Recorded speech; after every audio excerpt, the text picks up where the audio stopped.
Shit. Shit. Yeah, we need to pause this for a second. Ah, bop.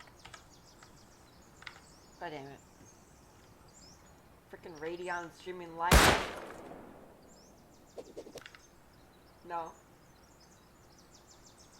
No, my plan! No, run! Run away! Run away! No! Screw you, Radeon Relive! Screw you! Where? Okay, we'll put the raid on hold for a second. Where is it? Where is it? Where is it? Oh, I see it. I see it. You want to chase it down? Don't raid me down, alright? Nah, screw it. Fuck it. I've been on here. Wait. Hey, wait, there's someone there.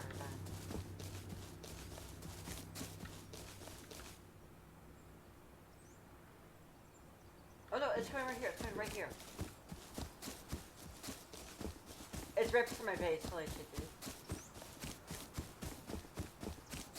I have to wait. There's an airdrop. Theo, man. That's why I went out. I said CO. Why'd you shoot me?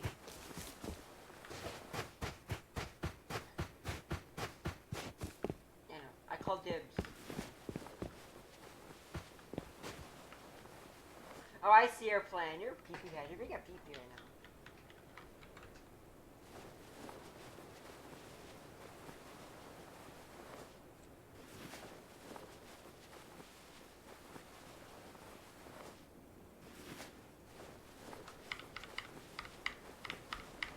Yes. Thanks for the info. You out here with the TC and shit?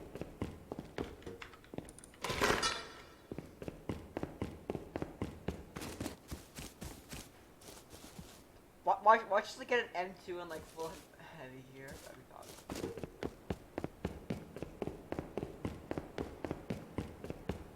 Bro, that would rock, honestly. That would make great hit. So if I get like gun from this, it's actually fire. Last time it gave me okay, it's landing. It gave me wooden loot last time. It just gave me wood chestplate and wood leggings. Cross. Ooh, auto turret. Auto turret. Oh, oh no, Theo, an auto turret.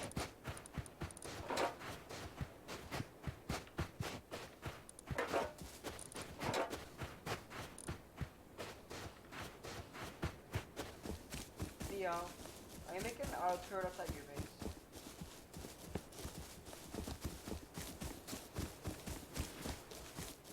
Is that a bolty?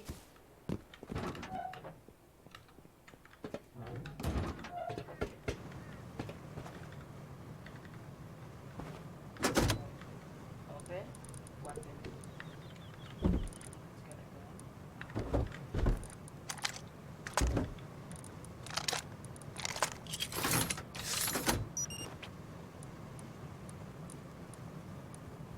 So how does it work, Theo? How does the turret work?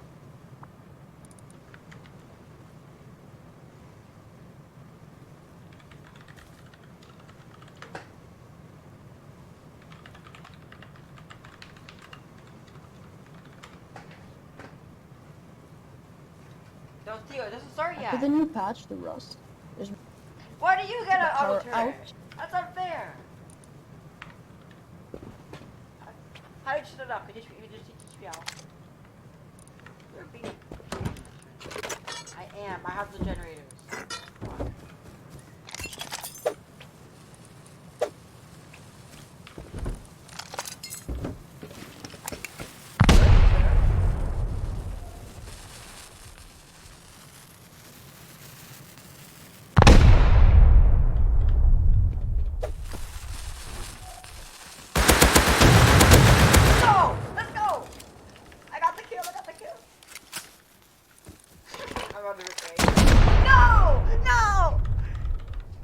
I have a bed. I have a bag. Come on, spawn me in. Fuck, auto turret. Okay, auto turret. Screw off. No, no, dude. dude.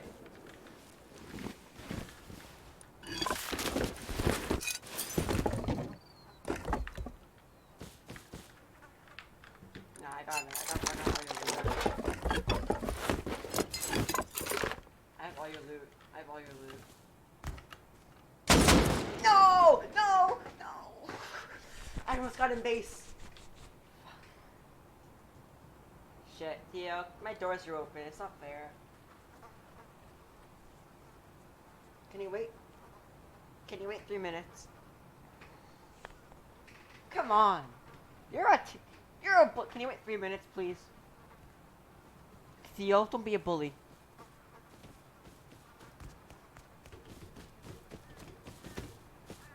Theo, close to where our body is, Theo, man.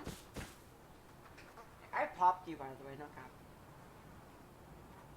Curses on you and your auto turret, you scum. I'm sad.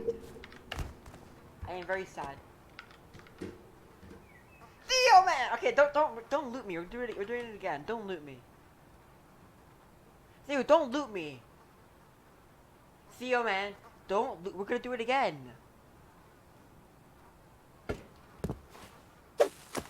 Theo, man. Theo, man. I said we're doing it again. Don't finish the raid, you retard. You're mean. You're making me cry. You're making me cry. I hate you.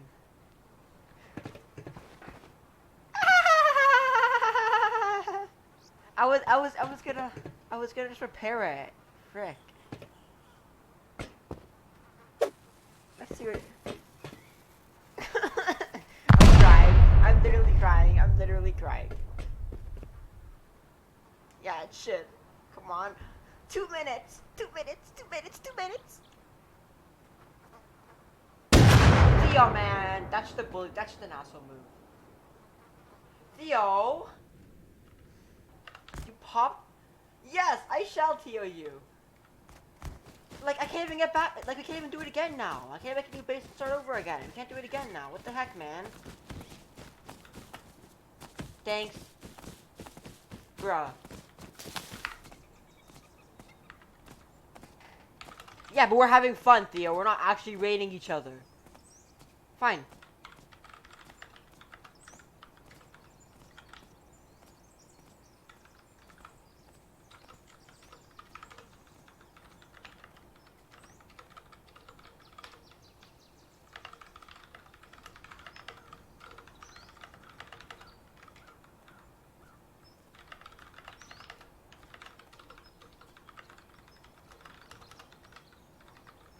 Theo, you destroy my bag, my Jihan. Bye.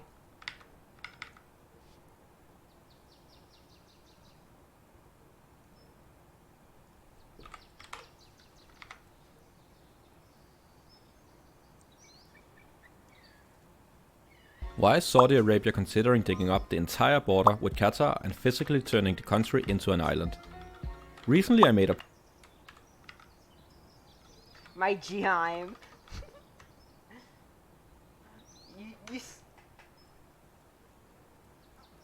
Okay, that's even worse.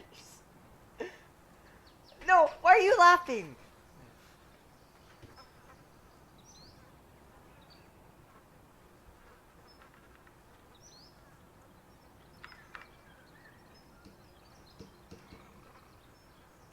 That is illegal. I'm at my old base now. I have literally nothing. It's decaying. Theo, man. I just started. Yeah, I was gonna expand a bit, but then you guys were like, oh yeah, this is a base with this. Then I noticed there's like 2 people on. Wait, did you bag me my?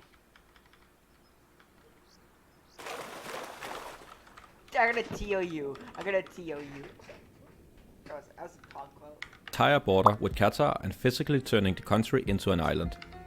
Recently I made a poll and about half voted for this topic.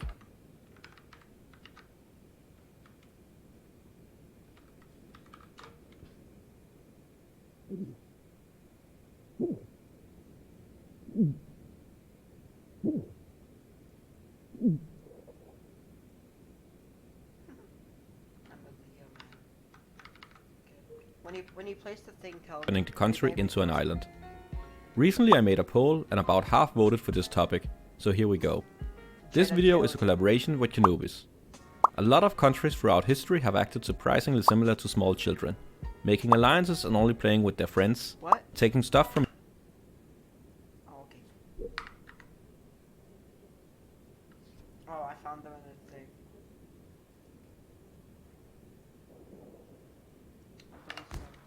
Bro, I died multiple times. What did you take? The event? Oh no, what did you take?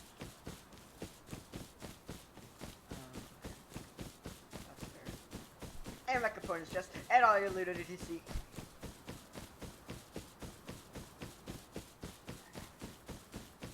There was this yield one.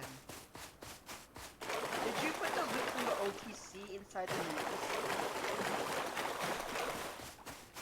and only you are off on it.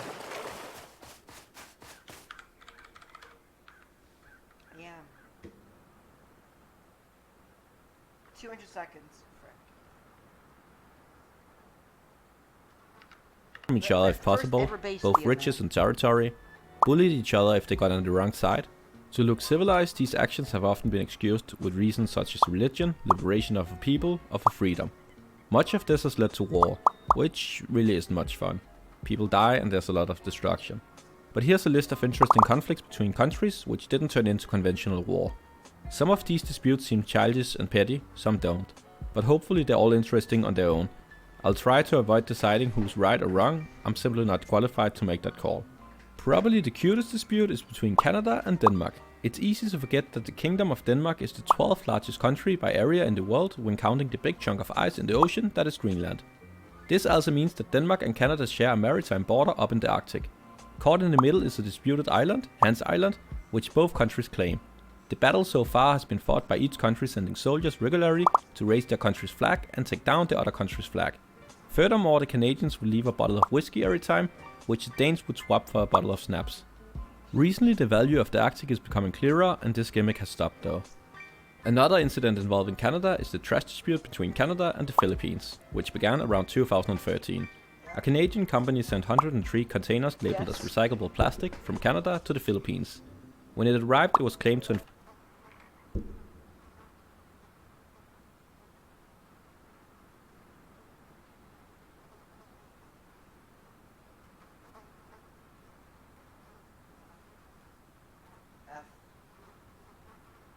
containers labeled as recyclable plastic from Canada to the Philippines. When it arrived, it was claimed to in fact contain household trash such as food waste, diapers and that sort. Well, the Philippines were not too happy with the shipment of what turned out to be garbage and asked Canada to take it back. Prime Minister Justin Trudeau explained that unfortunately Canada had environmental laws which made them consider it illegal for them to re-import the garbage, but they would work on it. Canada argued that it was not a dangerous type of waste. For a few years there was a discussion about which kind of trash they were actually dealing with, while the trash stayed in the Philippines. The president of the Philippines, Duterte, said, "Let's quarrel with Canada, I'll declare war against them. Load up the ship and I'll advise Canada that your garbage is on the way. Prepare a grand reception, eat it if you want." Diplomatic relations between the two countries deteriorated until 2019 when by agreement between the two countries more than half of the trash began its return to Canada. I think everybody knows the feeling when somebody doesn't appreciate what you give them, but I also think everybody knows and can relate to the feeling when somebody sends you hundreds of containers of garbage. The Philippines has an ongoing dispute with Iceland as well. Iceland was not supportive of the Philippines' drug war. Twice. I died once when I killed you. I tried to get back in with all the loot and I just killed you as I tried. Which Iceland claimed abused human rights and said there was killing without fair trials. Iceland presented the case to the United Nations Human Rights Council, where 18 countries voted to side with Iceland, while 14 countries voted against the resolution. That made President Duterte of the Philippines say, "What's the problem of Iceland? Ice only. That's your problem. You have too much ice, and there's no clear night and day there." Which is hard to disagree with. They do indeed have a lot of ice in the winter, and during the summer the sun sets after midnight and already rises again around 3 o'clock in the morning. Which you have to admit is confusing. He continued with, "So you can understand why there's no crime, no policemen either, and they just go about eating ice." Again, he has a point. I have actually met a few people from Iceland, and they did indeed not seem like criminals, and they also did enjoy ice cream. But otherwise I can't say who's right or wrong. Duterte considered cutting diplomatic ties with Iceland. Since then, the Philippines has rejected aid from Iceland, and the situation. See you, man. I haven't spent any time on my base. I'm about to open up the piece. What's my other top? I shouldn't even use my heavy armor. That sucks.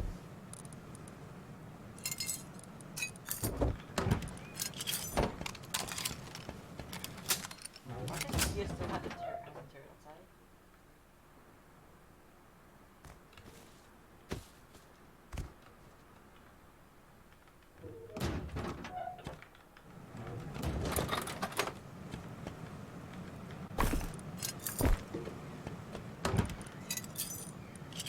I'm gonna AFK for a bunch cutting diplomatic ties with Iceland. Since then, the Philippines has rejected aid from Iceland, and the situation is still not resolved, but no further escalation have occurred. Iceland is not the first country that comes to mind when you think of war. They don't even have a standing army, but they were actually at war with the United Kingdom in the beginning of the 60s. The Cold War. The Cod War. Like the fish. It began when Iceland expanded its fishing zone from 4 to 12 nautical miles. All other NATO countries opposed the expansion. Without fish, the UK's national dish, fish and chips, would be reduced to nothing and chips, which they considered unacceptable. The UK said they'd continue fishing there anyway, and they would bring their 48 warships. The Icelandic Coast Guard and the UK Navy continued shooting a bit after each other over this, until Iceland threatened to leave NATO and kick out the Americans stationed there, which made the United States put pressure on the United Kingdom, and they found an agreement, and the first Cod War ended with no casualties. Well, the first one was nothing compared to the sequel. About 10 years later, Iceland expanded its territorial waters once again, this time to 50 nautical miles. The UK was not happy, and a second Cod War began. This time Germany, Denmark and Belgium also got involved on the UK's side, and they sent their navies. The war was much bloodier and more deadly. One guy actually got killed. In the end, Iceland said stop or we'll leave NATO, which once again worried the US, and the parties reached an agreement, and that was the conclusion of the second Cod War. You know the drill by now. A couple of years went by, Iceland extended their waters to 200 nautical miles, UK said no, warships, third Cod War, Iceland threatened no NATO, no US, agreement, the end. I expect the 20th Cod War will be Iceland expanding their territorial waters to 3 miles away from any other country. Though it sounds silly fighting over fish, they are of course a really valuable resource, and plenty of disputes have been fought over territorial waters. France also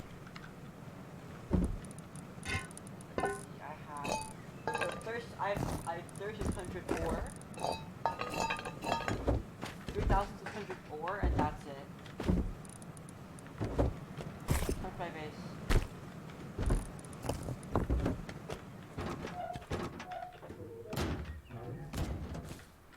had some disagreements with the United Kingdom over fishing rights, especially around the British Crown dependence.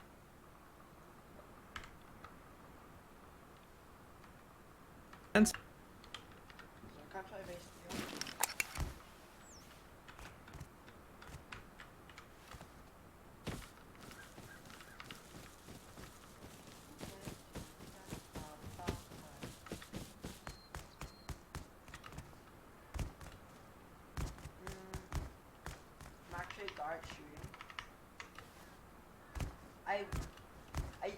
Yeah, so he had a double barrel in close range by GM.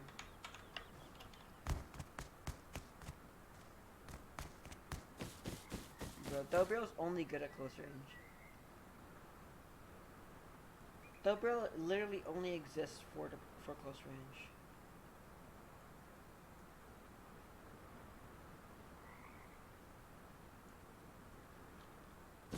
I'm into my base. Well, scientists, I'm gonna pop up to my base so I can do.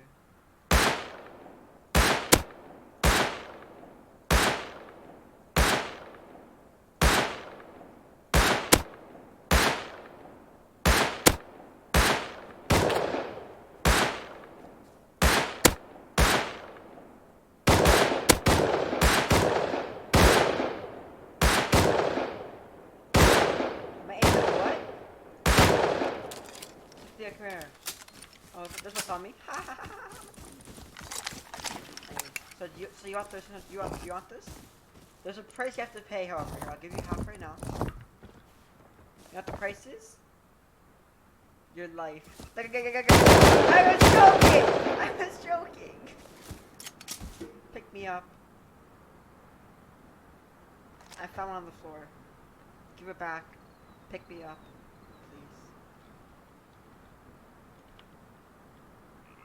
Please. You know the rules, and so do I. Did I kill you? Shit, no! Get in the base! No!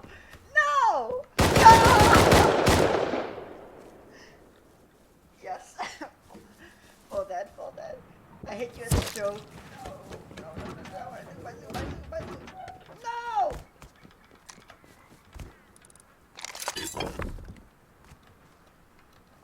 See, I have no. Oh, never mind, dude. I ran away with me. I'll be back. I'm like a thorn in your side. That's what she said. Where's the back? Also had some disagreements with the United Kingdom over fishing rights, especially around the British Crown dependency of Guernsey, just right off the French coast. The so-called Great Scallop War. In 2016, France had a small fishing dispute with their southern neighbor Italy. The French Coast Guard arrested an Italian fishing vessel and fined them 8,000 euros for illegally fishing in French waters. After they paid, France realized they had mistaken the maritime border, and unfortunately all this happened in Italian waters. Another one of their neighbors they had fishing dispute with is Canada. Yep, because of the islands St. Pierre and Miquelon, France and Canada share a maritime border. But they could not really agree where to draw the border, so they had to ask a few friends for their opinion and settle the matter by arbitration. And since France insists on not just being a European country but a country all over the world, they also share a border with Brazil, with whom they ended up having the lobster war with. Brazil told France they should stop fishing lobsters 160 kilometers from their coast. It quickly turned into a competition in who could bring more and the bigger battleships. Brazil argued that lobsters crawl along the continental shelf, while France maintained that lobsters swim and they therefore could be caught by any fishing vessel from any country. When it comes to the king of sea disputes, the southern China Sea is right now the messiest part. It's important because the sea is rich in both natural gas and oil and is one of the world's most heavily trafficked shipping routes. Malaysia claims this part as theirs, which doesn't seem like a problem until you notice Brunei in the middle, who claims this overlapping part. Vietnam is nicely aligning with Malaysia's claim. Oh, okay, they're overlapping too. Then there's the Philippines claim, which is overlapping again. Oh, and China also has a small claim, which is intersecting every other claim, and also the water around these Indonesian islands. Taiwan's claim is easy, since the People's Republic of China and the Republic of China both claim each other, they also claim each other's claim. Recently, turning small reefs into islands and putting people on them to strengthen their claims has been a hot strategy. I think I'll avoid talking more about this. I have no desire to offend anybody and I'll just move nicely along. In the qualification rounds for the 1970 FIFA World Cup, Honduras and El Salvador had to play each other 3 times. Tensions were already high between the two countries, and Honduras had seen a large increase in El Salvadoran immigration before due to much more available farming land. The first game ended with Honduras winning 1-0 and some fans started beating each other up. The next game was won 3-0 by El Salvador and even bigger riots followed. There was a lot of violence in the streets and 10,000 people had to flee. When the third and decisive match was upon them, the so-called football war began. El Salvador won the third game 3-2 in overtime. El Salvador dissolved all diplomatic ties with Honduras and sent their military. They started bombing each other and... Like War Thunder. Actually, this conflict should probably not be on the list, since it turned into full-scale war. Probably the pettiest dispute on this list is the Telegram crisis, which was between Denmark and Germany. During the beginning of the 40s, tensions was running quite high, and Germany was pursuing a... Why? Yeah, I know. Germany.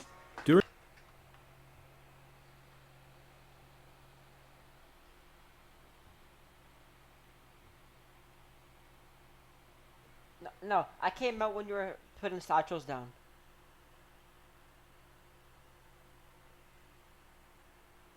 Yeah, I was trying to be realistic though. During the beginning of the 40s, tensions was running quite high, and Germany was pursuing a rather aggressive foreign strategy. While occupying most of their neighbors, the occupation in Denmark was mild compared to the occupation in other countries such as Poland. The Danish King Christian X celebrated his 72nd birthday, and Hitler wrote a letter congratulating him. The king probably received many such birthday wishes and got a bit lazy, so he chose the copy-paste method and sent the same reply. Giving my best thanks, King Christian. Hitler was furious and didn't consider response personal enough, so the ambassadors of each country were sent home, and the entire Danish army was expelled from Jutland, and the Danish Prime Minister and all of his government was replaced. Another petty conflict back in history was the Pig War. Canobis, you're from around those parts, right? Would you mind explaining it? Sure, I'd be happy to. In 1846, the border between the United States and Canada, which was British at the time, was defined by the Oregon Treaty. Now, note, this was after the whole shared Oregon country thing, so the US-Canada border in the area was mostly defined by now. Keyword, however, mostly, since the language used in the treaty was rather sloppy, to say the least. Namely, in the Strait of Juan de Fuca, between Canada's Vancouver Island and the North American mainland, as the border in the area was simply described as the canal in the middle, which did not help fully define who the islands in the middle of the strait belonged to. And so naturally, the two countries just considered the true border to be whichever one gave them the best deal. This all culminated 13 years later, when American Lyman Cutler shot a pig when it ate some of his potatoes, infuriating the pig's British owner, Charles Griffin. The British authorities threatened to arrest Cutler, prompting fellow American settlers to organize militias. Britain later sent 3 large warships, and so the US responded by sending soldiers. In the end, during the standoff, with both militaries ready to strike, they finally reached a deal about the islands. And the only casualty in the conflict was the pig. Thanks. The Cold War itself could almost be considered the champion of petty conflicts. The United States and the Soviet Union were fighting by sending the most gadgets into space, winning the most medals at the Olympics, and building the biggest bombs, simply to convince the rest of the world while their lifestyle was superior. If it was not for all the proxy wars all over the world where they supported competing fractions and millions of people died, which makes it less fun. In 2017, around the Persian Gulf, Qatar had a fallout with Saudi Arabia, and most of the other countries in the Gulf Cooperation Council. They claimed Qatar supported terrorism, they didn't like the Qatari network Al Jazeera, and just thought Qatar was becoming a bit too good friends with Iran. Well, they quickly closed the diplomatic connections and closed the airspace for planes heading to Qatar, so they had to fly around. Saudi Arabia, who shares the border on land with Qatar, also completely shut the border, so nothing could cross. After the border closed, Qatar had to import all of its food and other supplies from elsewhere. Though the border is closed and nothing is moving across it, Saudi Arabia suggested digging up the entire border and physically turning Qatar into an island. They had built the Salwa Canal. One idea was to leave a narrow strip on the Qatari side where they could store all the undesired nuclear waste. They suggested reasons such as tourism and slightly faster shipping by bypassing Qatar. But really nobody can deny it's just the most symbolic way to say F you to someone by cutting you off like that. The GCC countries have a history of spending vast amounts of money on prestige projects to impress everyone else, such as the tallest building in the world and the biggest indoor skiing resort in the desert. To be honest, I think it's a great solution if you don't like somebody. Just turn them into an island. Spain and Gibraltar haven't exactly gotten perfectly along, so I would suggest the Spanish government just cut out Gibraltar. Or even Denmark could be neatly made into islands if Germany did a bit of digging. In fact, I'll encourage and challenge the German government to dig out Denmark. To stop escalating small disputes like these and solve them, we have the framework of the United Nations. But how does it actually work? Check out Canobis' great video on exactly that topic. Thank you very much for watching. If you enjoyed the video, please consider subscribing to the channel. If you didn't like it, well, please tell me why. You can leave a comment and I'll look at your feedback. You can also find me on Patreon at Spaghetti Road and also on Instagram on Spaghetti Road Official. Thank you.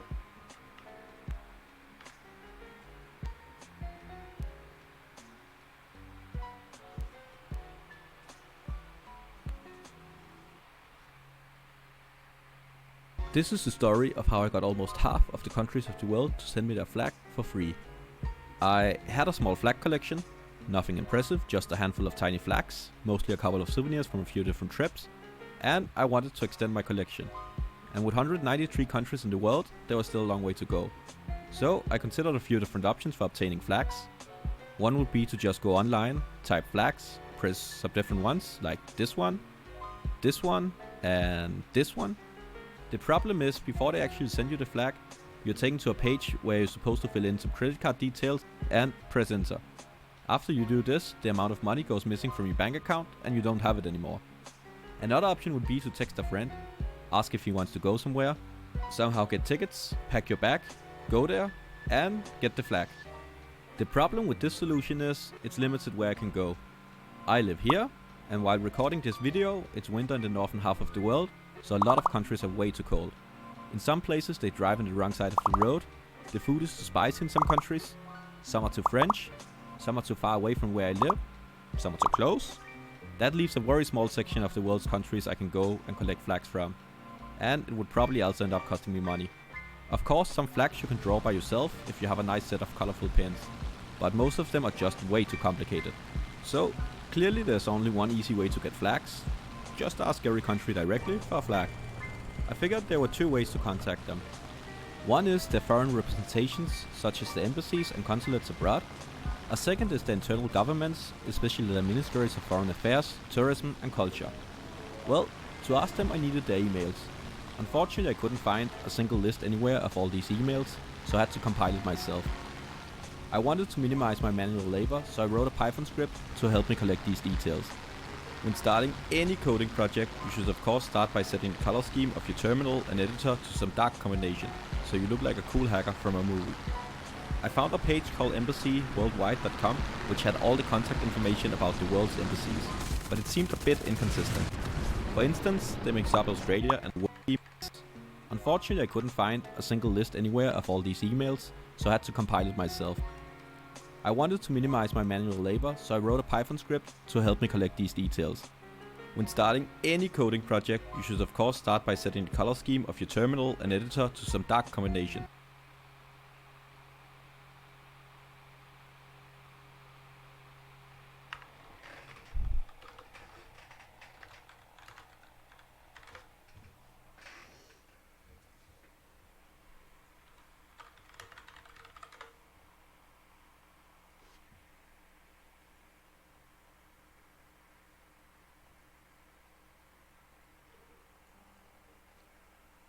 So you look like a cool hacker from a movie.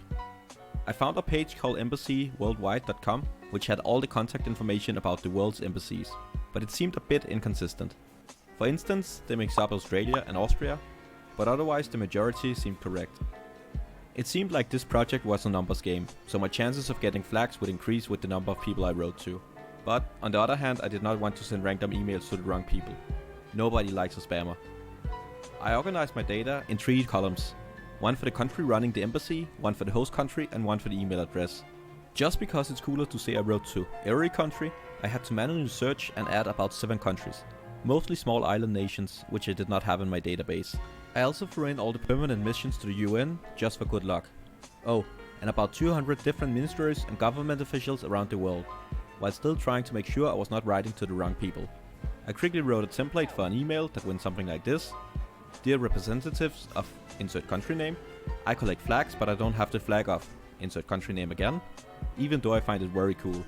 I would be happy if you could send me one, even just a small one would be nice. My address is something something. I wish you all the best. I figured embassies in my own country would be more willing to send me their flag, so I decided to start with all the embassies in Denmark. I sorted my list by Denmark and hit send in my script. After sending about 30 mails, I realized I had mixed up the 2 columns and was excellent at writing to the Danish embassies in the rest of the world, and quickly hit stop. A few of the Danish embassies, such as the one in London, Berlin, Melbourne and Sydney, were actually very nice and got back to me. As you're living in Denmark, it might be easier for you to get the Danish flag from a supermarket or stationery shop, instead of them sending it from Australia. Maybe they had a point. Well, I fixed my mistake and pressed send again. This time to all the embassies in Denmark, Sweden, the Netherlands, Belgium and the Czech Republic. I instantly got a ton of auto-replies. I began Friday night and during the weekend only a few responded. Singapore, Togo, Nepal and Bangladesh replied immediately. They all deserve some credit for their fast reactions. Over the weekend a few countries wrote back, but my inbox was pretty slow, until Monday morning, where all the replies started rolling in. Every few minutes when I would refresh I had new emails. They were coming in faster than I could reply. Almost everyone was very happy and supportive and took my request very seriously, even though most were unable to help. They suggested who else could help me, gave me Christmas wishes and just general small talk. The embassy of Iran in Finland wrote, "It's a pity that because of sanctions we're not able to send anything to nowhere." Lebanon could also not send me a flag, but they suggested I should read a book by the author Khalil Gibran. After filling out all the auto-responses, I got over 500 personal replies. It was looking pretty cool on a map, just coloring the countries who had replied at the time. The first thing to arrive in my mailbox were these small pins from a Czech consulate. Even though they were small, I was extremely happy to receive something and that the project had worked. The embassy in Copenhagen soon followed, with this triangular flag. The Afghan embassy in France sent this small letter. The Estonian embassy also sent a flag. It took a few days and then the packages really started rolling in. Bangladesh was very kind and gave me a flag. Sri Lanka sent their awesome flag. There were many duplicates though. Finland sent a flag both from the embassy in Germany and Belgium. Slovenia mailed a few flags from Greece, and this one from here in Denmark. I got an email from the Prime Minister of Sweden's office saying, "Unfortunately, we can't help you with your collection of flags. Please let us know if you would like the autograph of Prime Minister Löfven," which I got a few weeks later. From now on, when friends or family want something from me, I'll just decline and offer them my autograph instead. Laos sent a few different sizes of flags. Eritrea sent me their flag, as did Burkina Faso, the Alpine country of Austria, and also Slovakia, along with these tiny flags. Some of the embassies in Copenhagen invited me to visit. The first place I went was the embassy of Cyprus, where I got a flag and some books and met the incredibly friendly ambassador. The Libyan embassy was also very welcoming and gave me a large flag along with some fly Libyan accessories. Then there was the Polish embassy, which gave me a book of important Polish people along with their flag. Next I went to the embassy of Iran, where I had tea with their consul, who gave me a flag. He was also very kind and pleasant, though it was a bit strange setting, having a meeting for no real reason. It felt sort of like a first date where you get to know each other. After about 20 minutes I said I wouldn't steal any more of his time, but he insisted that I stayed. I give the diplomatic delegations of Cyprus, Libya, Poland and Iran a solid 10 out of 10. Ethiopia mailed a flag, as did Ireland, and Luxembourg, not to forget Colombia. Mauritius sent me their flag, sorry for turning it upside down. After getting a flag from Kosovo, and none at the time from Serbia, they now have my full recognition. Speaking of non-UN members, I got a flag from the Ministry of Foreign Affairs of Transnistria, a chunk of Moldova who declared their independence 30 years ago but is still without any recognition. Their flag is pretty cool and still has a hammer and siegel in the corner. Again, They're a chunk of Moldova who declared their UN members. I also got a flag from Iceland, and one from Spain, and one from Germany, and the Philippines. The Azerbaijani consul in the Czech Republic sent me a flag and something that you give to your horse if it wins first place in a competition. He also said his son collects flags too, but didn't have the Danish flag yet. So of course I sent him one along with some candy. When looking at the world map, it didn't look too impressive yet, since I got a lot of flags from the small countries. I got a flag from Bahrain, a flag from Andorra, the flag of San Marino, the flag of Liechtenstein, from 3 different places, the flag of the Marshall Islands, and the flag of Monaco, which I at first thought was Indonesia since it was sent from the United Nations in the United States without a return address or message. The consul of Albania didn't have an extra flag, but would order one from Albania just to give to me. Great guy. He also subscribed me to his Albanian email list, so now I'm finally updated on what's going on in Albania. The Seychelles sent me their flag, which I honestly think is one of the best designs. Jordan sent me a big flag from Austria and also a big flag from Norway. Egypt also sent a large high quality flag. The Arab countries were very generous and it seemed they had a higher budget for giving away flags for strangers online. The United Arab Emirates actually sent such a big package with flags that I had to pay $30 in customs to receive it. They also put in a few scarves with pictures of the president. Morocco gave me this heavy table flag. When sending so many mails, my biggest fear was that some of them would end up to the wrong people, but luckily it seemed only 2 mistakes happened. I wrote to the Swedish embassy in the United Kingdom, who said, "The embassy of Sweden can't assist you in finding a flag of Eswatini. Regards, Embassy of Sweden in London." That's pretty fair, I guess. I also couldn't get a Mexican flag from this guy. "Dear Sebastian, we are a shipyard. I advise you to contact the embassy regarding your request. But overall, it works surprisingly well with emailing the right people. Uruguay sent a flag from the Faroe Islands. I also got the awesome flag from Zimbabwe, a flag from Turkey, a flag from Armenia, a big flag from Brazil. Bulgaria sent flags from a couple of places. Chile gave a bunch of small flags. The map was being slowly filled, but a few of the biggest countries still had not even replied to my email. Russia, China and India made my map look very empty. Luckily, even though Russia and India could not send me flags, they both replied to my mail a few weeks later, so my map looked nicer. China was the only big place missing on the map apart from the countries in the Sahel region and around Central Africa, who, understandably, might have other concerns than my request for flags.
and it's not like I didn't send any mails to China.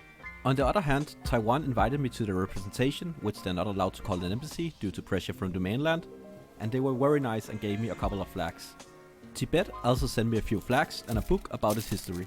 Later they said they had official representatives visiting Denmark who would meet me and also give me a flag. The Uyghurs, a group of people in northwest of China who have had their fair share of problems with the authorities in China, were also friendly and sent me a flag of East Turkestan. I put all the posters of the People's Republic of China on my wall, and I will keep them there in protest until China sends me a flag. Romania sent their flag with the EU flag on the other side. Oh, and the EU themselves also gave me a flag. Panama did too. I got a few flags from Canada. Some countries such as Fiji didn't respond to my email but just posted a flag. Belgium did the same, as did the Kingdom of Thailand, and Mexico, who said they don't usually send stuff. Italy gave me their old huge flags they used in front of their embassy. I could by the way not believe how Italian the ambassador's name sounded. He's called Luigi Ferrari. Guatemala didn't have a flag, but sent me a big package with a cup, some books, these dolls you're supposed to tell your problems and put under your pillow, postcards, and this thing, which I'm not really sure what it is. Malta also didn't send a flag, but a few souvenirs, such as a bag, a pen, keychain, small flashlight, this small fan you plug into your phone. South Korea sent this hand-driven fan instead.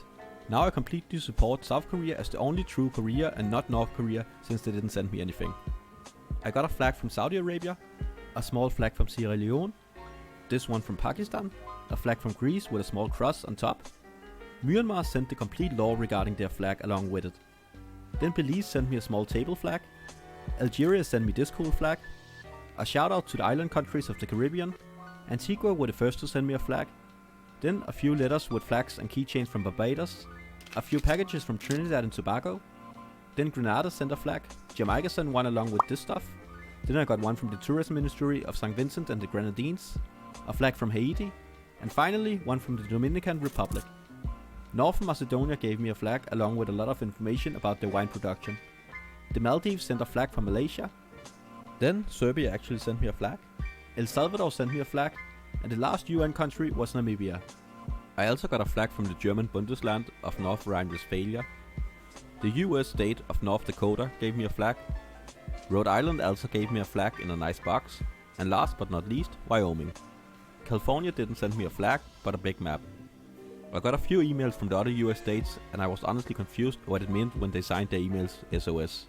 Were these poor people in danger? Turns out it was just the Secretary of State's writing.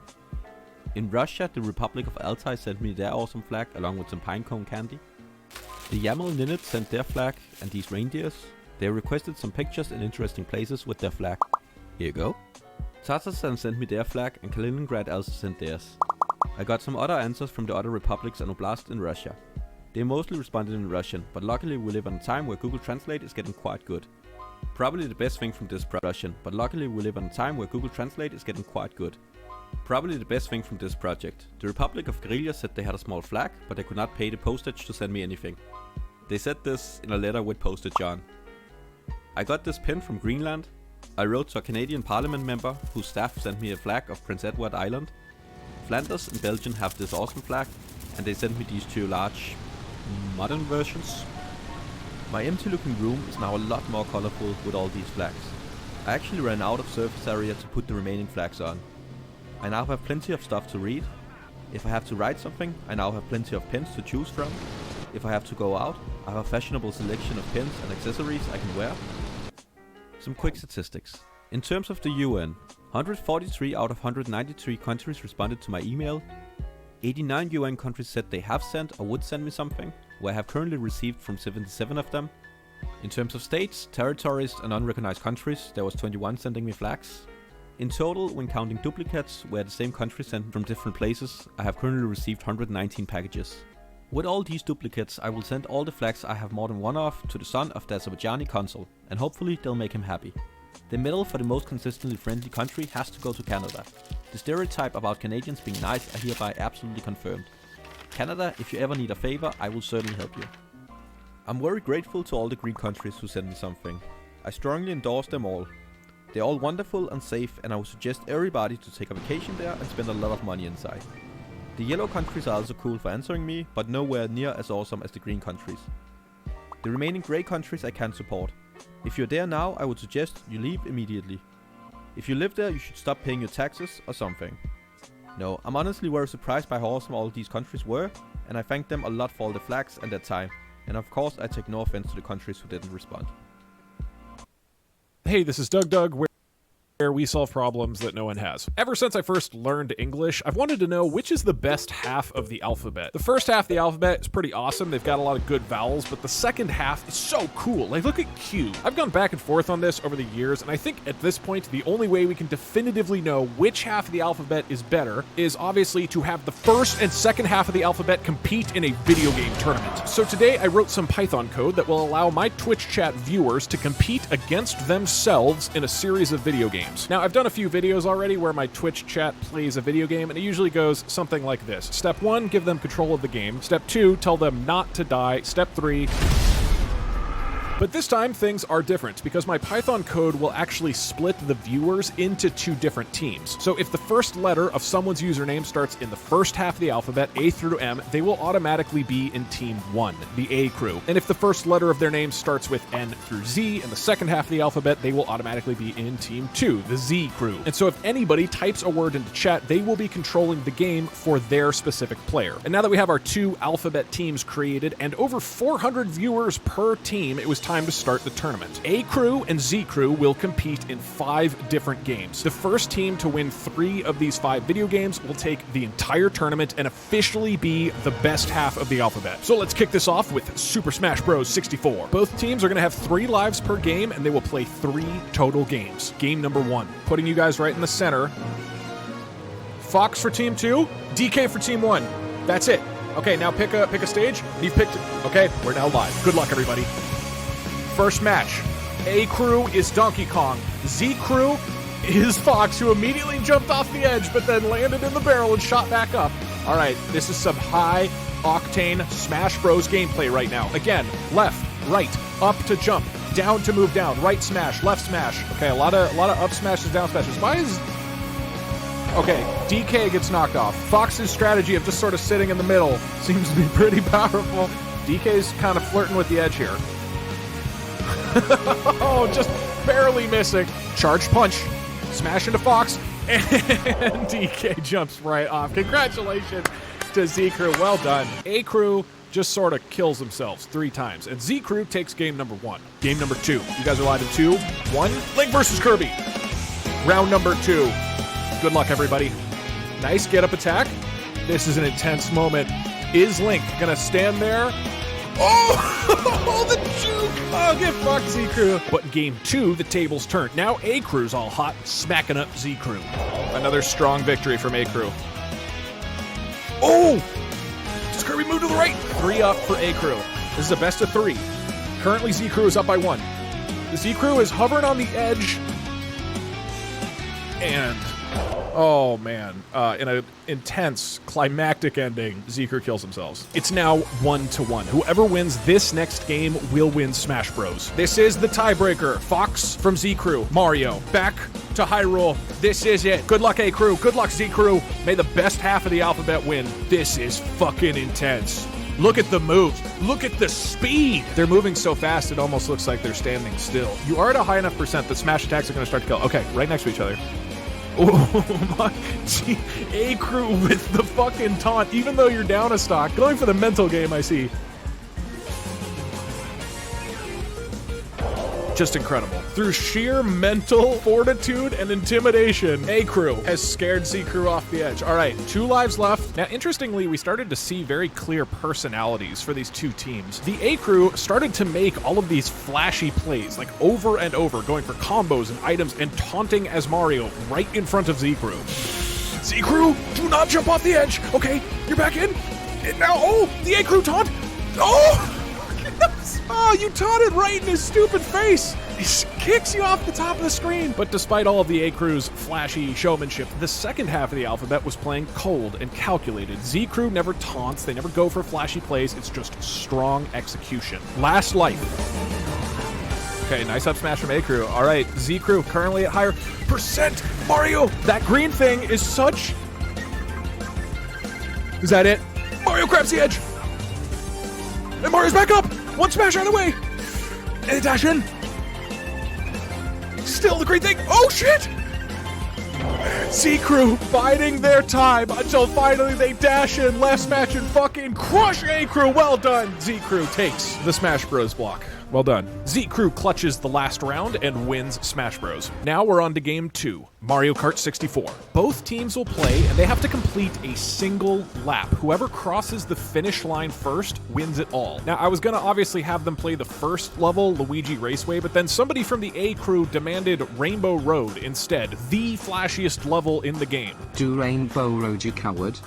If you guys really want Rainbow Road, we can do Rainbow Road. It's gonna be a fucking disaster. I'm trying to help here. Typical ballsy request from A-Crew, but fine. This is what you want? Here we go. Good luck, everybody. Rainbow fucking Road. So again, you have drive.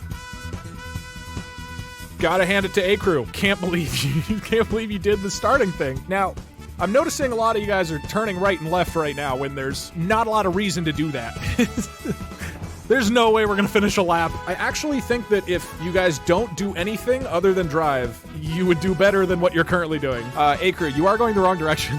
Z-Crew, what are you doing? You're just sitting there. I continue to be shocked at how close this is. This is like an incredibly close race, despite just the most god-awful Mario Kart gameplay I've ever seen. Now, the entire first half of this level, the two teams were basically tied, with Z-Crew moving slowly and A-Crew spinning around wildly. But about 2/3 of the way in, Z-Crew hit this wall, and instead of turning left towards the finish line, they turned right, making a critical mistake down the path. Luigi, one mushroom left, starting to straighten out, about 1/5 of the level, but you are going the wrong direction. That is gonna be a killer if you don't turn around right now, especially if you use your mushroom while going the wrong direction. And it's pretty obvious by now that these two teams are just Guy Fieri and Gordon Ramsay. In their early career, Guy and Gordon were basically even, just like A-Crew and Z-Crew. They both owned lots of restaurants and started appearing on TV, but suddenly, Guy Fieri's ridiculous showmanship and ballsy plays catapulted him to international success with his show Diners, Drive-Ins, and Dives. And just like Guy Fieri, A-Crew's flashy gameplay suddenly paid off in a major way, leaving poor Z-Crew in the dust. That's the finish line. A-Crew's almost there, looking at the finish line with just a little bit more. Z-Crew's catching up with the star. Z-Crew's catching up with the star. Z-Crew's catching up, but it doesn't matter!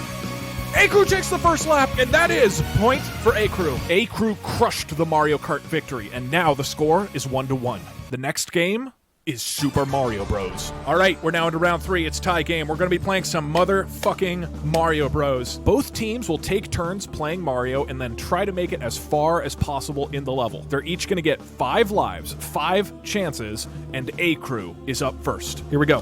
Good luck, A-Crew. Oh, I should probably show you guys the game. Oops.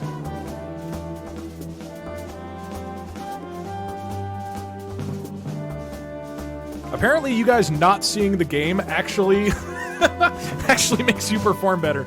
I gotta say, this is going quite well. A-Crew, again, Z-Crew, you're not doing anything right now. You're standing back. It's just A-Crew trying to get as far as possible with one continue. Okay, lost to the Goomba. If you get past this, though, that would be huge. Are you gonna jump? Wow, that was amazing. Oh! Okay. Ooh, that was rough. I'm gonna be honest, Z-Crew. I think you're fucked. A-Crew kicked serious ass on their very first life, and now Z-Crew's turn. Okay, so the second Goombas, that's the current record. Z-Crew, you are now live. You are controlling Luigi, and A-Crew, you cannot do anything right now, so you don't need to spam commands or anything. I mean, maybe Z-Crew is gonna fuck shit up. Here we go, first Goomba. Oh, okay. All right, A-Crew. All right, A-Crew. A-Crew.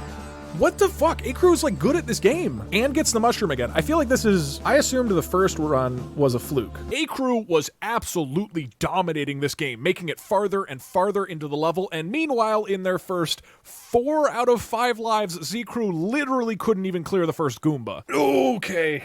Until finally, A-Crew was done, and Z-Crew was on their very last life. Currently, A-Crew has gone in about 1/3 of the level. Z-Crew has yet to clear the first Goomba. They have a 5th life. They have to do it right now.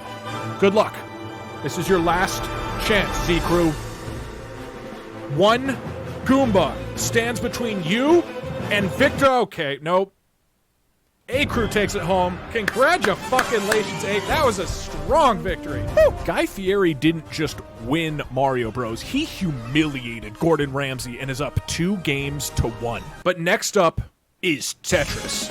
I am loading up the scripts. A-Crew, you are on the left side. Z-Crew, you're on the right. Tetris begins now. Even in Tetris, A-Crew continued to dominate. Instead of doing Z-Crew's safe strategy of moving all the blocks to the very left or right, which is pretty easy to do, A-Crew tried to keep a flat buildup across the middle, even though it's way harder because there's 500 people playing, because that's what Guy Fieri would have done. Two very different strategies. Z-Crew, oh, that was such a missed opportunity. That was real bad. See, they're trying to stall, but they can't do it! A-Crew takes game number 1. A-Crew did lose game 2 when one of their flashy moves went badly, but they continued to dominate Z-Crew in games 3 and 4. It would take a real miracle for Z-Crew to win this one, especially if A-Crew... Okay, no, they move it.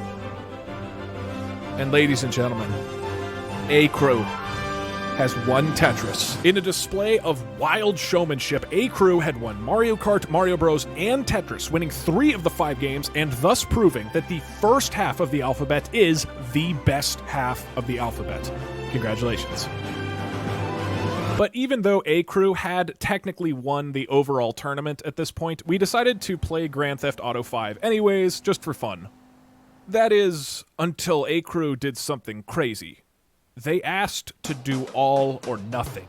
I'm not sure how the rest of that crew feels, but I'm fine with this being all or nothing. Yeah, we could vote on an all or nothing here. How about double or nothing? Let's do a quick poll. Double or nothing. 1 is yes, 2 is no. I took a poll with the viewers and the consensus was clear. A-Crew wanted double or nothing. I'm so proud of you all. Putting it all on the line for absolutely no reason is what this stream is all about. This was a Guy Fieri-ass move from A-Crew. I mean, Guy Fieri's the type of guy to go on Hot Ones, crush the hottest wings in the world, and then say, by the way, for the record, no water, no milk. Whoa! Meanwhile, Gordon Ramsay's on there fucking sobbing and chugging Pepto-Bismol. I mean, goddamn, A-Crew, when did you become so cool? So for this final all-or-nothing match, the teams will play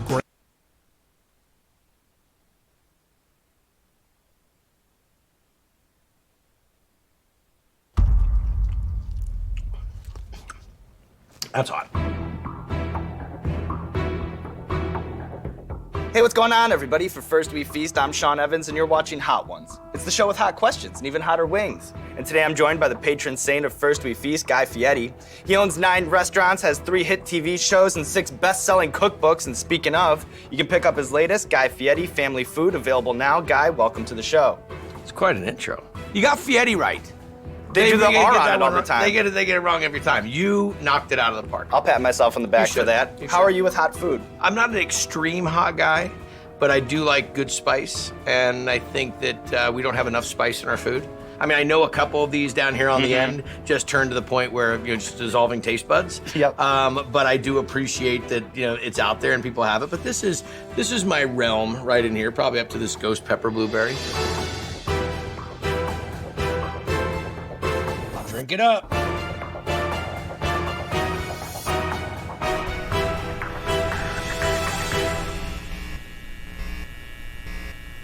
Oh yeah, Sriracha is one of my favorite.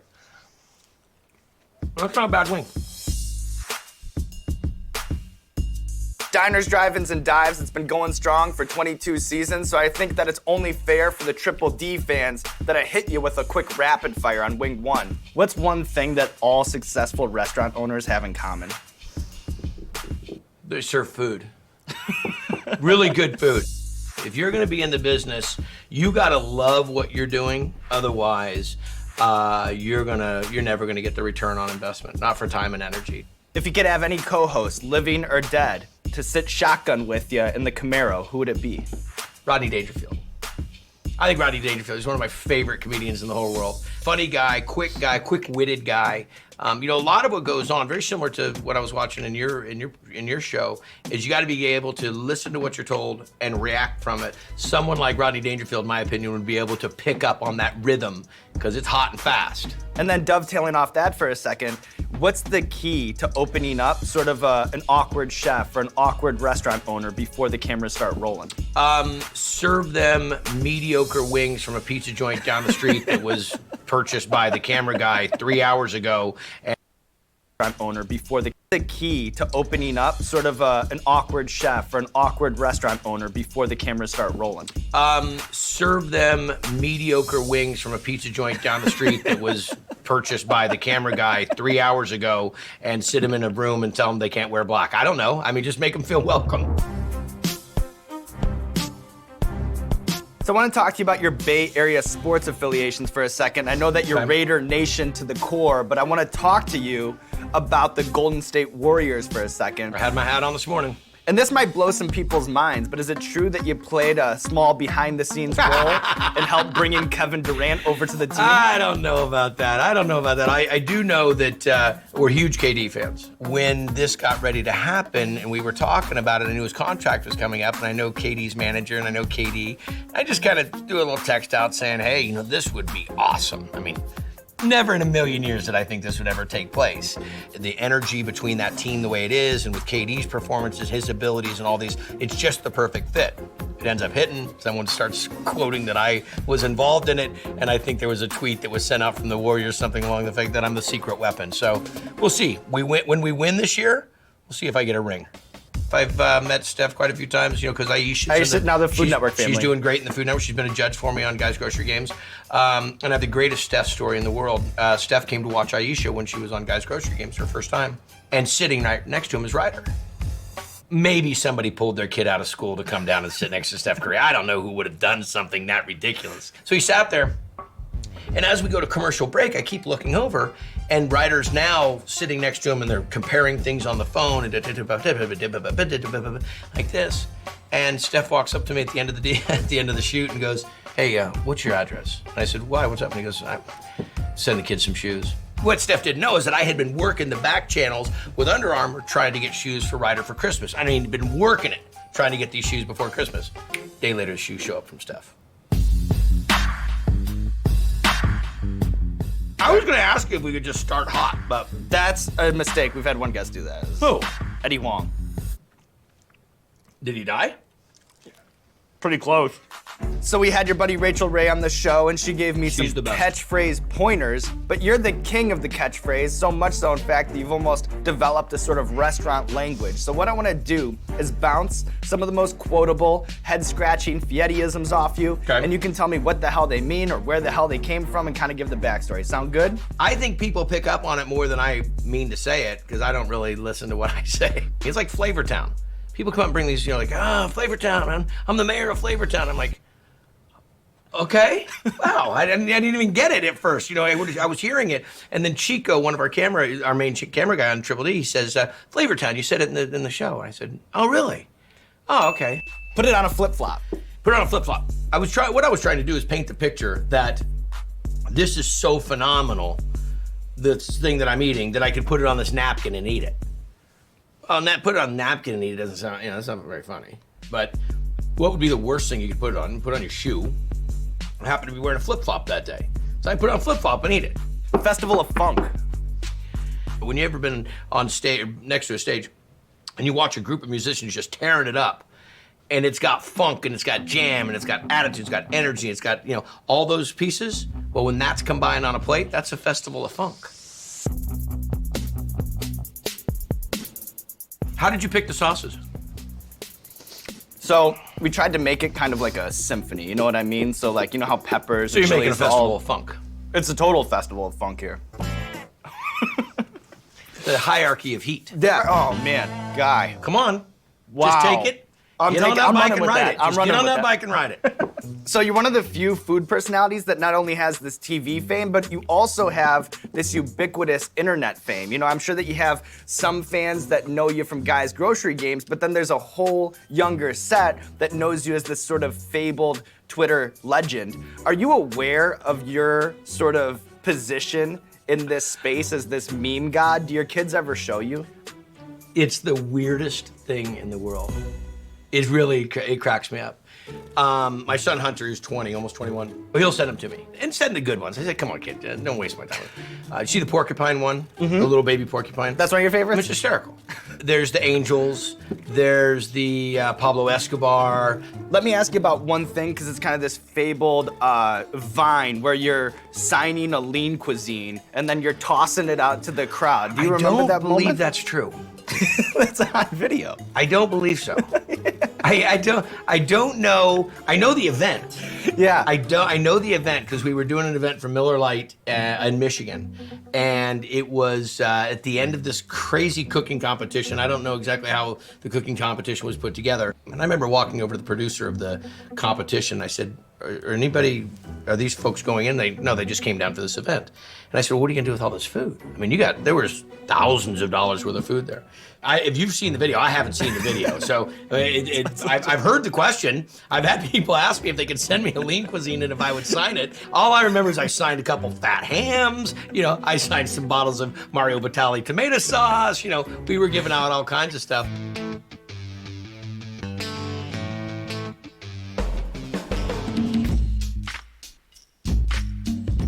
I mean, do you want to promote it properly? I mean, do we Vanna White that or anything? That? What do you think? Wow. You can't use that because I'm signed. No, I'm just kidding. That's your guys' sauce? This is I our like sauce. the packaging.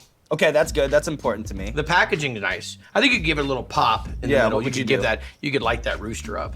Yeah, you know what though? Yeah. On the printing though, it's a little. We're small budget over here, guy. Yeah. So we have a recurring segment on our show called Explain That Graham, and what we do is we do a deep dive on our guest's Instagram, pull interesting pictures that need more context. And with Guy Fieri, we have a theme. It's Guy with rappers. So I'll show you pictures of Guy Fieri with rappers, and you can tell me the bigger story. Does that sound good? You know this was going? Please. These are the best. That's my brother. That dude. Snoop's your brother. Snoop is the best. You want to talk about legit street cred with your kid? So we were at Coachella 2 years ago. Walked into Snoop's trailer and Snoop's got, it's tons of people inside the trailer. And he stops everything he's doing and he goes, "It's my man Guy." And I'm like, and Hunter's standing right by me, and Hunter hadn't met him before, and Hunter's just facing. And I'm like, it was just a little father, because Hunter and I have a pretty good little rivalry going. You gotta let him know sometimes. I just had to make sure he was, representing it. Guy in action, Bronson. Bronson's the best, man. Before I met him, people said, hey, there's this guy that's doing this thing. And, it's kind of like about what you're doing. And it could be taken like he's either giving you a hard time or he's a fan or he's both or whatever. And I'm like, okay, let me see it. I'm like, I love this guy. This guy's hysterical. I told him, I said, maybe when I retire, trim it up a little bit and, throw a little bleach on it. I'll kick down the shirts. I have one more for you, because you got a shout out in that Drake song, 6 Man. I mean, the story that I'll tell you about meeting Drake is probably one of the most grounding things ever. I mean, this is 2 a.m. I was there in Toronto shooting Triple D.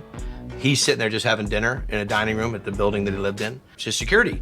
We're big fans of Triple D. And so we just sat there and just got to have this thing. And I was telling him about my nephew. I lost my sister to cancer 6 years ago. And my nephew is a huge Drake fan. And so I'm telling Drake just about this story. And he's listening, and he's listening, and he goes, hang on a second, man. He leaves, and I don't know where he goes. And he comes back, and he brings me down some Drake swag and a sweatshirt and just a couple t-shirts and stuff. He goes, I want you to give this to Jules. Well, now what do? I said, you just gave me this phenomenal gift for my nephew, which I gave to him, when I got home, and Jules lost it. And the sweatshirt was like 5 times too big for him. Jules, doesn't matter. Kid. He's rolling that.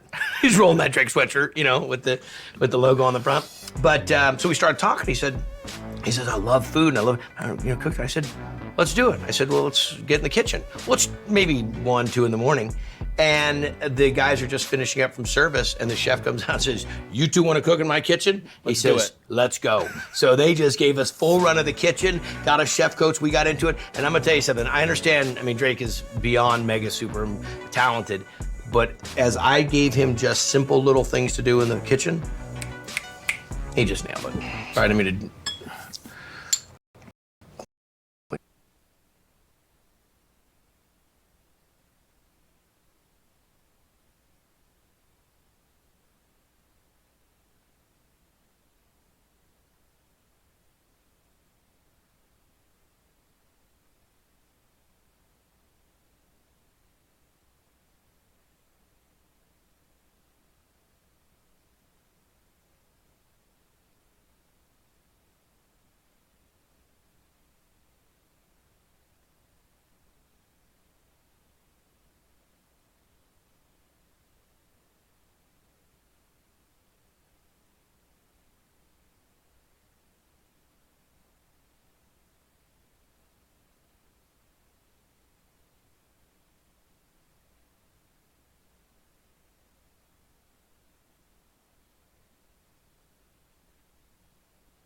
bottle of Sammy Hagar's Wabo Cabo, and you have a bottle of the Hunt and Rides Old Vine Zinfandel, where is each one of those going?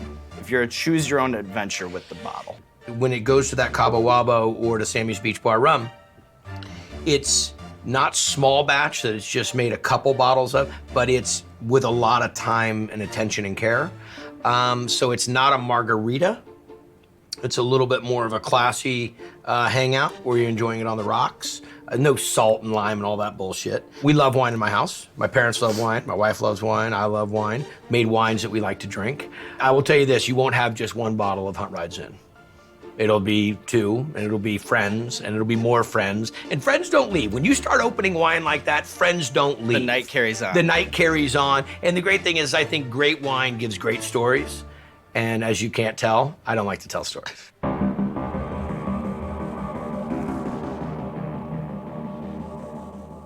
Okay, now it's starting to warm up a bit. Still, I'm not bullshitting you, bro. Still, your sauce is leading.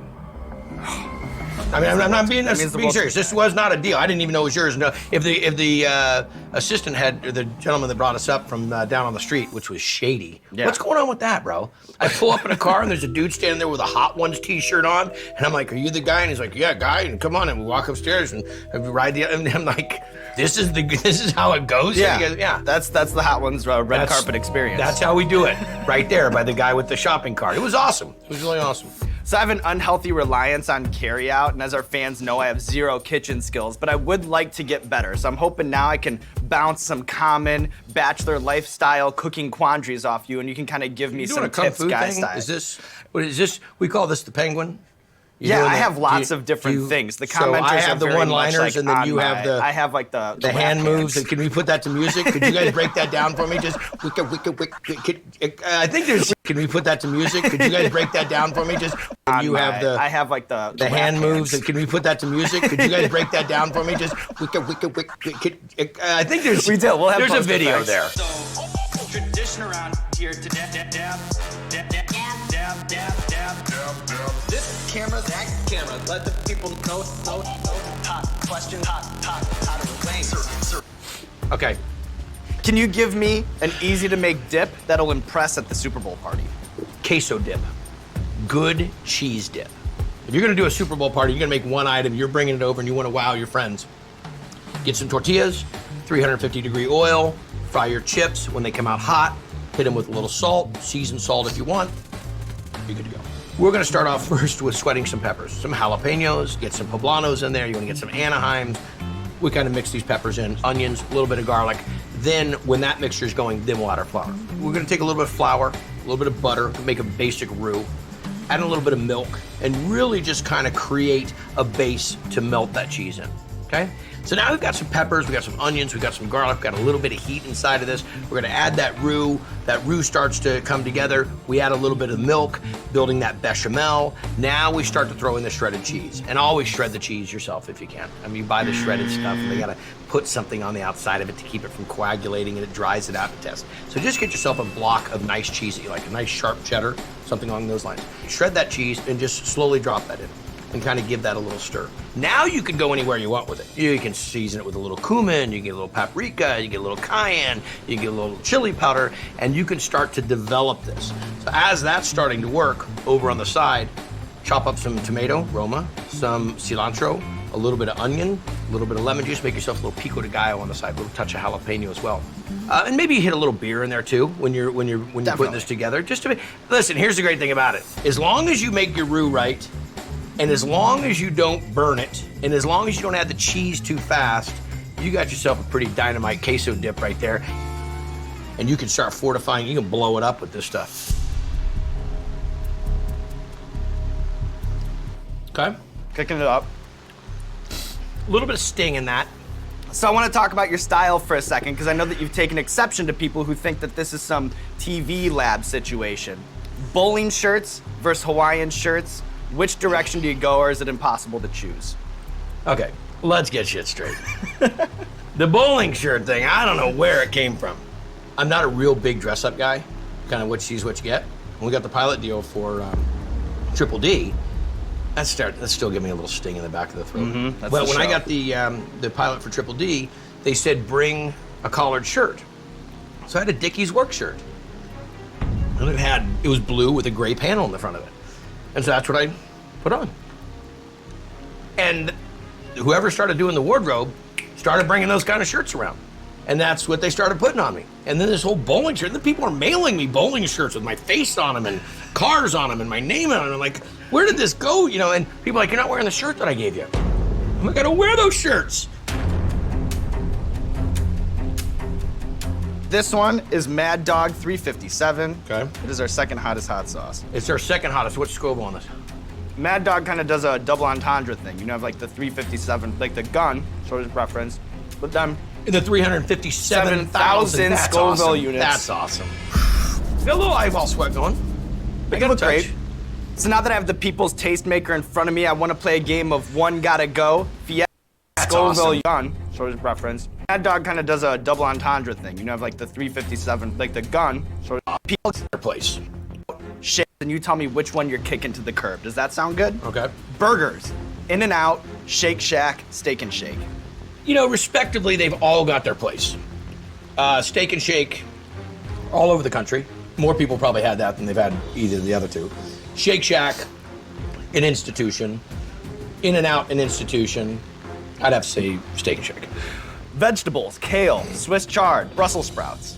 Swiss chard is awesome, and there's a lot you can do with it. Swiss chard, Brussels sprouts. Swiss chard is awesome, and there's a lot you can do with it, but I'll kick it to the curb. Pizza, thin crust, deep dish, or Neapolitan. Oh, deep dish is gone. It doesn't matter if I don't even just cross it off. I'm not into the deep dish. I mean, that's bread with stuff on it. My favorite food city is Chicago. I love Chicago. Chicago has got such a melting pot of great food. Without question, some of the best. But the deep dish? Too spongy, doughy. Appetizers, nachos, tots, or queso dip. Oh, come on. It's a tough one. It's like, who do you love more? Tots or queso dip. Doughy. Appetizers, nachos, tots, or queso dip. Oh, come on. It's a tough one. It's like, who do you love more, Hunter or Ryder?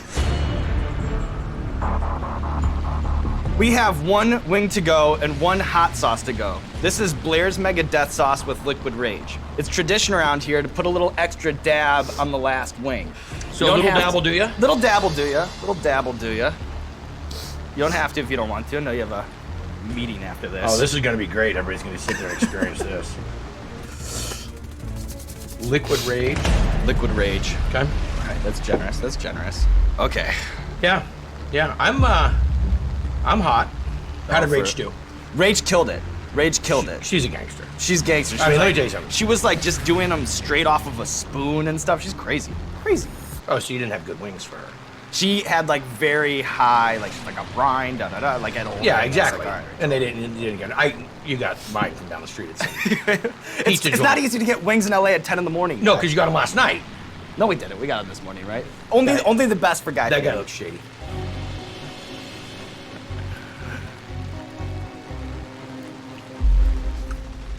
That's hot.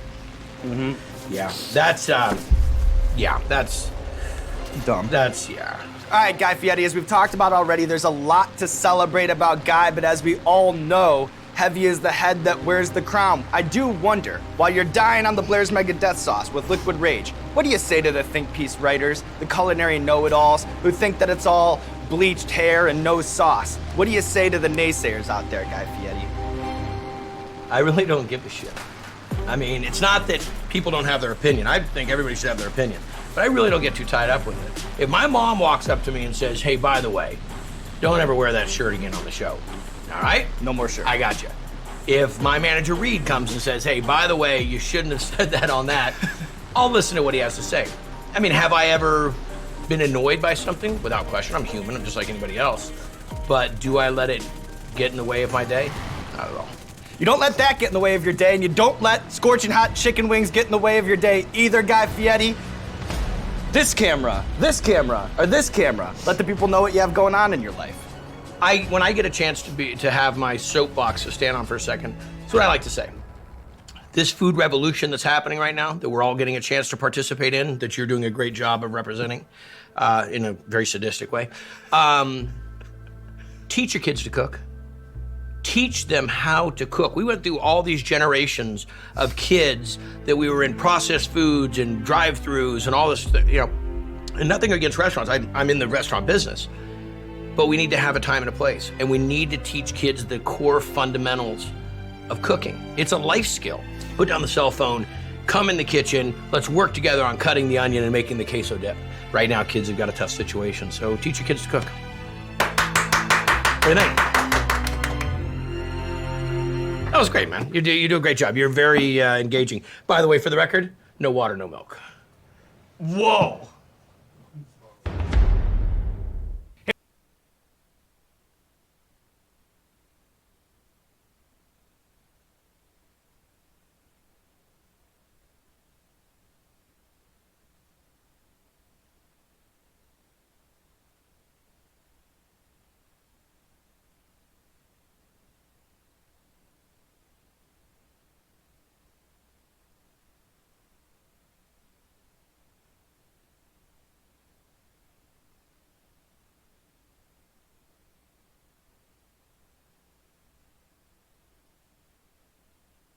Grand Theft Auto 5. I'm gonna put each team into a car, I'm gonna add a whole bunch of really angry police, and they have to run from the cops and survive for as long as possible. The first team to win 3 rounds wins everything. Round number 1, run from the cops at the airfield. So I put A Crew in a fancy yellow sports car and let them drive. A Crew is up first. Once they are dead, the time will stop, and then Z Crew, that's your time to beat. You guys are live in 5 seconds.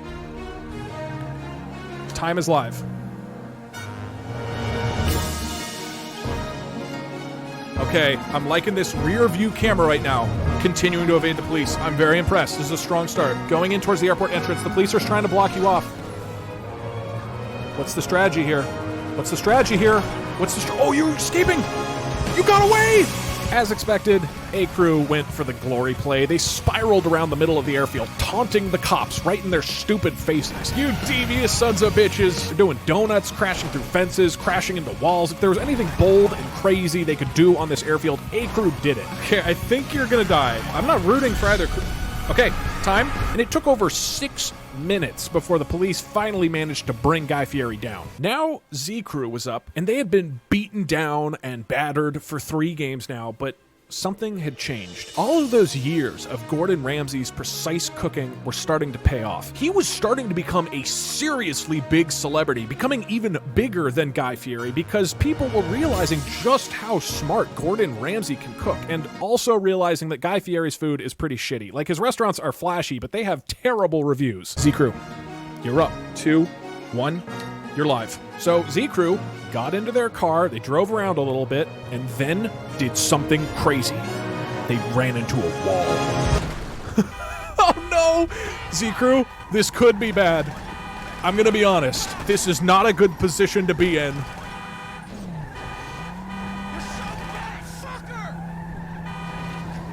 What is he doing? What is he holding? It's a pool cue. Maybe Z Crew glitched out the cops. I don't know. Somehow Z Crew ran into this staircase thing and glitched out the police so that none of them would attack. What is going on? They have guns. What do we do? And so for the next 6 minutes, the Z Crew got to just sit there with the police not doing anything and run up the clock with the A Crew screaming and complaining the whole time. The mod does not have it set to cop weapons. I did not do this, and that means that Z Crew has won the first round. I don't know what caused it, but Z Crew ran into a wall and glitched out the police. That's the way it worked out. It was unorthodox, it wasn't flashy, nobody respected it, but with one carefully planned, precise move, Z Crew won round 1. For round number 2, both teams will start on this Ferris wheel pier and try to escape the cops in a monster truck. First up was the A Crew. You guys are gonna be live in 6 seconds. Time's on. Once again, Z Crew, you are not in control right now. This is just A Crew. You can sit and watch. In a cheeky move, A Crew drove off the pier, across the beach, and jammed themselves into this ravine thing. Police are definitely shooting now. We fixed that problem. Or going into the water. I guess maybe you can stall? This ravine made it really difficult for the cops to actually find the A crew, and it took over 3 minutes for the cops to finally track them down and kill Guy Fieri. Now was the Z crew. Z crew? Redemption time. Live. 5-star police. 3 minutes 18 to beat. They jumped off the pier, but in another calculated move, stuck themselves along that wall at these extremely awkward angles for the cops to shoot at, and they just had to beat 3 minutes and 18 seconds. Oh no, they might be stuck. They might be stuck. They might be stuck. This could be bad. They're stuck. 20 seconds. 20 seconds. Cops are getting out of the cars. They're trying to shoot. This could go either way. 3, 2, 1. Z crew just fucking beat A crew. What? You had 1 shot left, and you